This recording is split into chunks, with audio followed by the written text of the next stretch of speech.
Setiap orang itu sebenarnya punya akses energi privilege karena setiap orang lahir dari keturunan. Keturunan tukang pijat akan mudah mengakses energi privilege ilmu pijat beserta pasarnya. Dia tidak pernah kursus pijat, tiba-tiba bisa memijat dan punya pengetahuan struktur urat dan otot tubuh.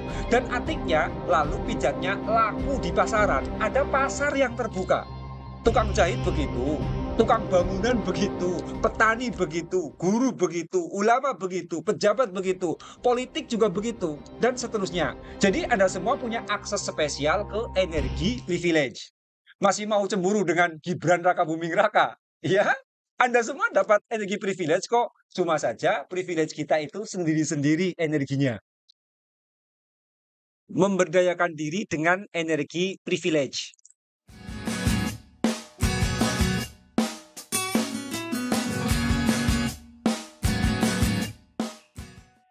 Nabi Isa alaihissalam, beliau masih bayi merah, kemudian sudah bisa mengeluarkan mukjizat, bisa bicara. Orang-orang Yahudi bertanya-tanya tentang siapa bayi itu.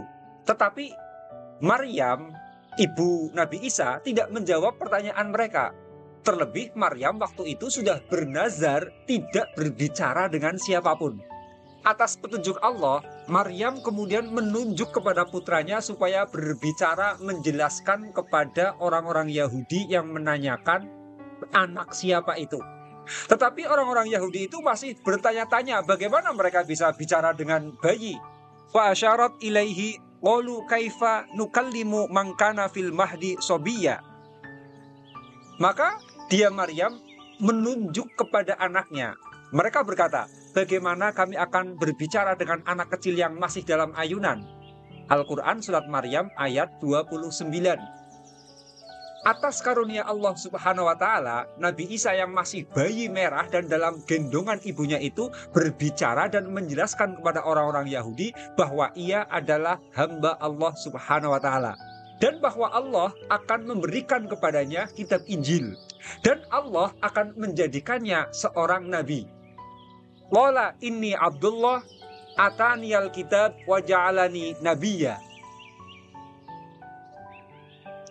Dia, Nabi Isa berkata, sesungguhnya aku adalah hamba Allah. Dia memberiku kitab Injil dan dia menjadikan aku seorang nabi. Al-Quran Surat Maryam ayat 30. Imam Ibnu Katsir berkata bahwa ini adalah kalimat yang pertama diucapkan oleh Nabi Isa putra Maryam. Dan kata awal yang diucapkan oleh Nabi Isa adalah Inni Abdullah atau aku adalah hamba Allah. Cerita ini menunjukkan energi privilege di alam semesta itu nyata dan benar-benar ada. Bagaimana bisa kemudian bayi merah yang kenal arti zuhud juga belum, kenal zikir kepada Allah juga belum, apalagi pernah melakukan amal solih, kok tiba-tiba punya kekeramatan layaknya orang suci yang telah menempa spiritual sekian lama, sekian puluh tahun. Secara spiritual, bayi Isa putra Maryam itu kerja spiritual apa coba? Isa peroleh mukjizat bisa bicara karena beliau memperoleh energi spiritual secara privilege dari ibunya. Artinya yang selama ini taat kepada Allah dengan ketat dan istiqomah itu adalah ibunya. Yang berlaku zuhud itu adalah ibunya. Yang menempa spiritual itu adalah ibunya. Namun kemudian putranya yang menerima limpahan energi kekeramatannya. Jadi wajar kalau di mana-mana, baik dalam skala politik nasional maupun skala politik daerah, di Indonesia juga di luar negeri muncul fenomena politik dinasti, di mana orang tuanya yang bekerja tekun dalam politik, lalu anaknya yang masih ingusan berada selevel energi politik dengan orang tuanya. Ayahnya jadi bupati, kemudian anaknya juga menyusul menjadi bupati. Ayahnya yang kemudian punya pengaruh besar sebagai gubernur, anaknya juga punya menjadi gubernur di wilayah tersebut. AHY dengan mudah duduk di ketum Partai Demokrat. Megawati kokoh di singgasana PDIP karena privilege dari energi PNI di masa Soekarno. Lee Hsien Loong kokoh berada di kursi Perdana Menteri Singapura karena energi privilege Lee Kuan Yew. George Walker Bush yang membangun politik di negara paling liberal demokrasinya, yaitu Amerika Serikat, juga melenggang menjadi presiden karena ada energi politik privilege dari ayahnya, yakni George Bush.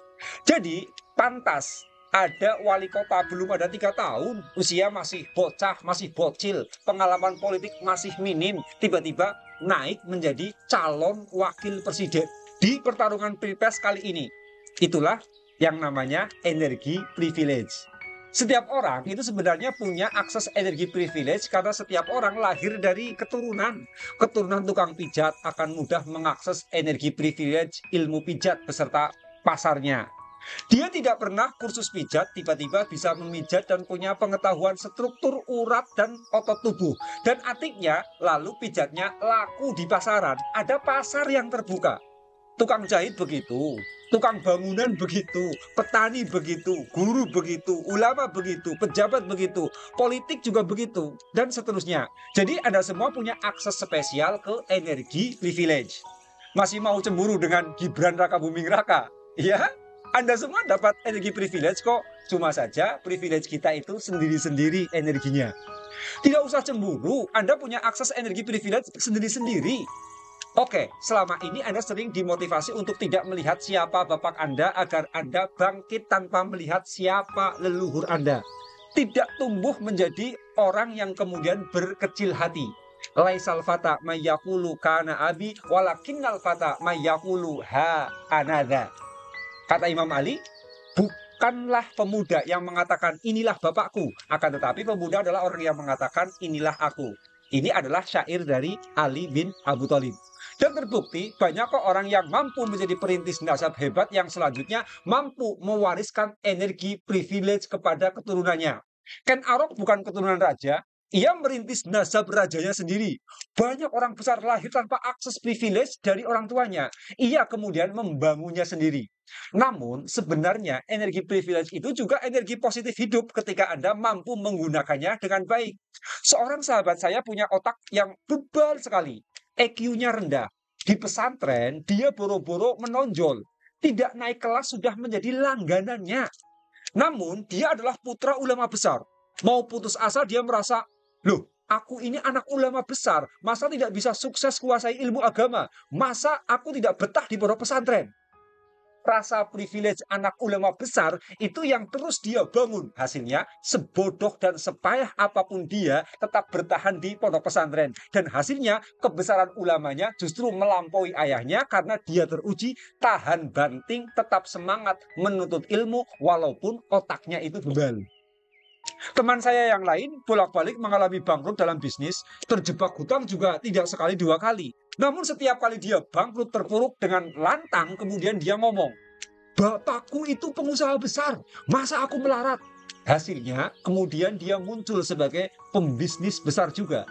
Ada teman saya lagi menempati rumah kosong yang lama tidak dihuni. Setelah dia beli, lalu dia merenovasinya. Saat merenovasi saja, teror makhluk halus penghuni rumah kosongnya terus saja datang.